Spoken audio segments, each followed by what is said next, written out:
एक सवाल करते हैं। कुछ नारंगियां ₹8 के भाव से, कौन सा भाव है? 8 के भाव से खरीद कर क्या कर रहे हैं? खरीद कर 10 के भाव से बेची जाती है। पहले खरीदी जाती है फिर बेची जाती है। तो हमको बताना है कि प्रतिशत हानि बताइए। क्या खरीदा जा रहा है? नारंगी। कुछ नारंगियां खरीदी जा रही हैं कितने के भाव से? 8 के भाव से। बेची कितने के भाव से जा रही है? 10 के भाव से। तो 8 के भाव से मतलब क्या हुआ? 8 के भाव से ये क्या है? खरीदने वाला है। ये क्या है? खरीदने वाला। यानी ये क्या है? क्रय मूल्य। क्रय मूल्य है 8 के भाव से। तो 8 के भाव का मतलब क्या हुआ कि एक नारंगी कितने में खरीदी जा रही है? 8 में। यानी एक नारंगी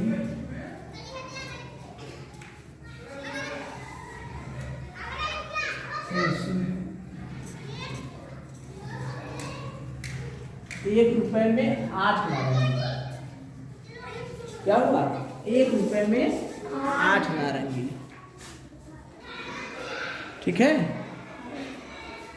तो 8 के भाव यानी रुपए में 8 के भाव क्या लिखा है? यहाँ पर देखिए, रुपए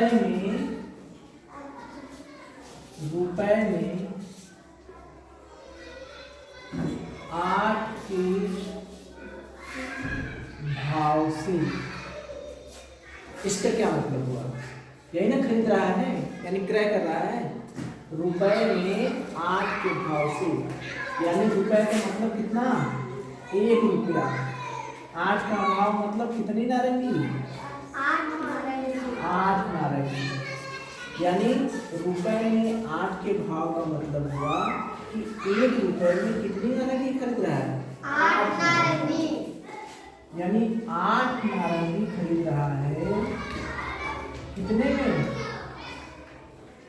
₹1 में। तो हमको एक नारंगी का निकालेंगे तब ना क्रय मूल्य होगा। एक नारंगी का क्या होगा?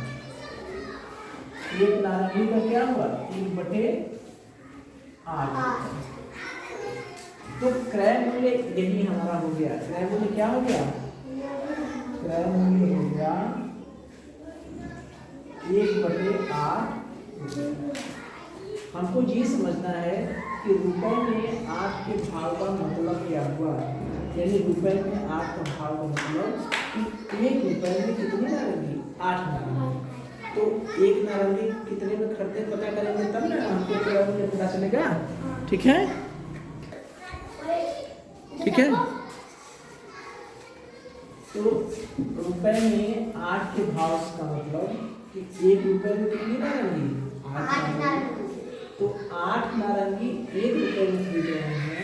तो एक नारंगी का पूछ रहा है तो क्या है? अधिक कर दिया है। एक का पूछ रहा है तो क्या होगा? भाग। यानी ₹1/8 ये क्या हो गया? क्रय। अब बेचने वाला क्या है? 10 के भाव से। 10 का भाव मतलब रुपए में ही 10 का भाव। ठीक है। तो विक्रय मूल्य हम कैसे निकालेंगे? विक्रय मूल्य का मतलब कि रुपए में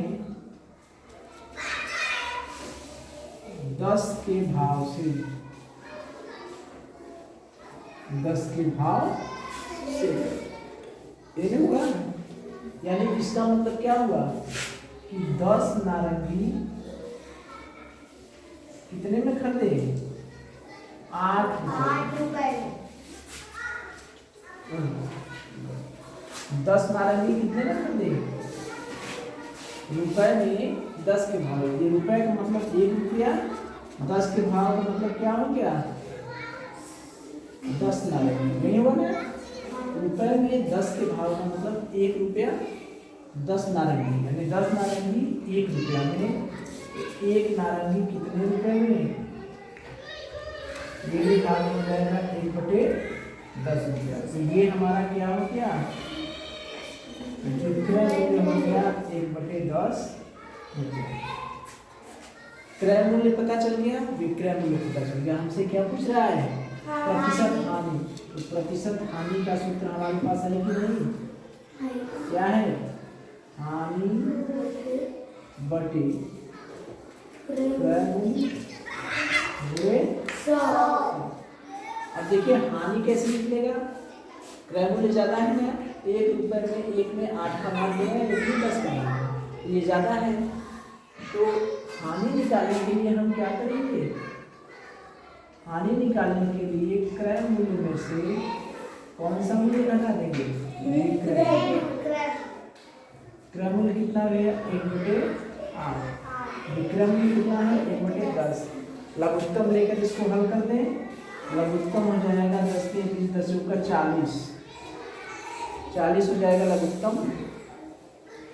8 पंजे 40, 10 चौका 40, यानी 1/, क्या हो गया? 40। हानि कितनी हो गई? 1/40। 10 और 8 और 10 का लघुत्तम कितना होगा? 40। लघुत्तम निकालना हम लोग जानते हैं ना, 8 और 10 को एक कॉलम में बना के इस तरह से सबसे पहले कैसे नाप देंगे?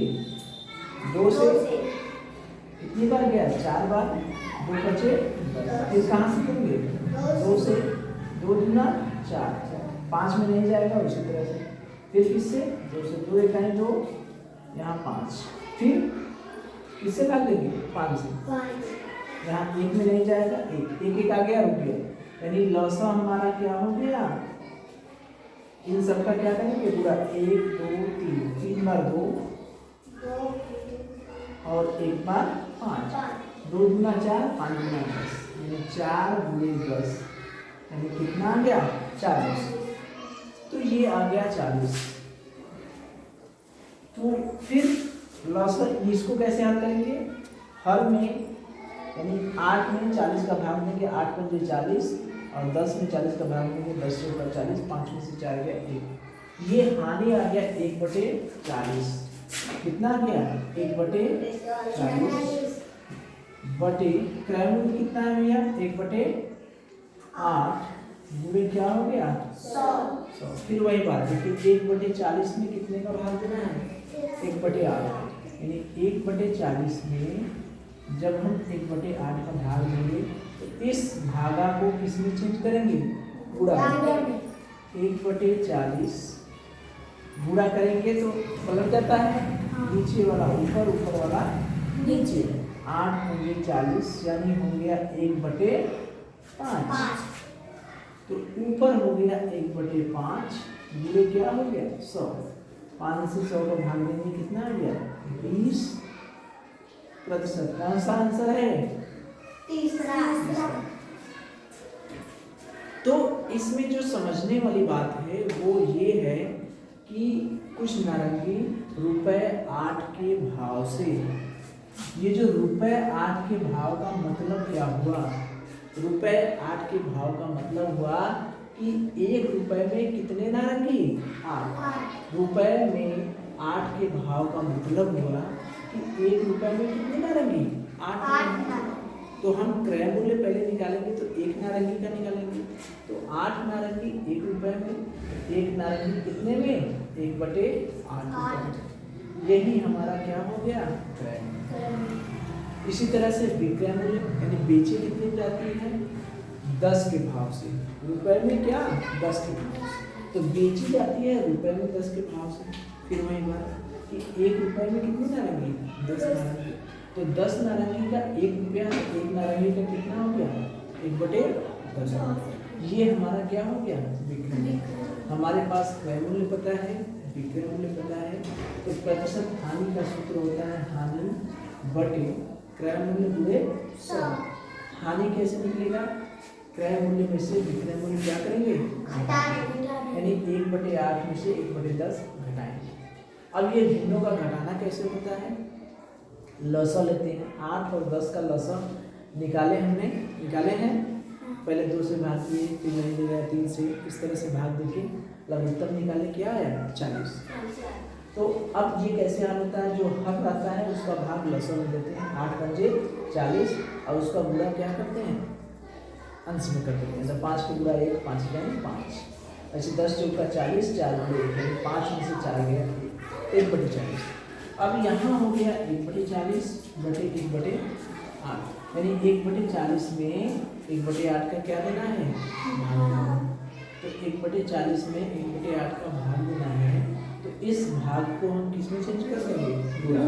तो गुणा में चेंज करते हैं तो नीचे का ऊपर, ऊपर का नीचे हो जाता है। 8 ऊपर हो गया, 1 नीचे हो गया, कट गया, कितना हो गया 1/5। 1/5 100 कितना आ गया 20। ठीक है, कर लेंगे। तो ये चैप्टर आप लोगों का क्या हो गया, लाभ और हानि खत्म हो गया। इसके बाद हम आगे का बात करेंगे। ठीक है, चलिए।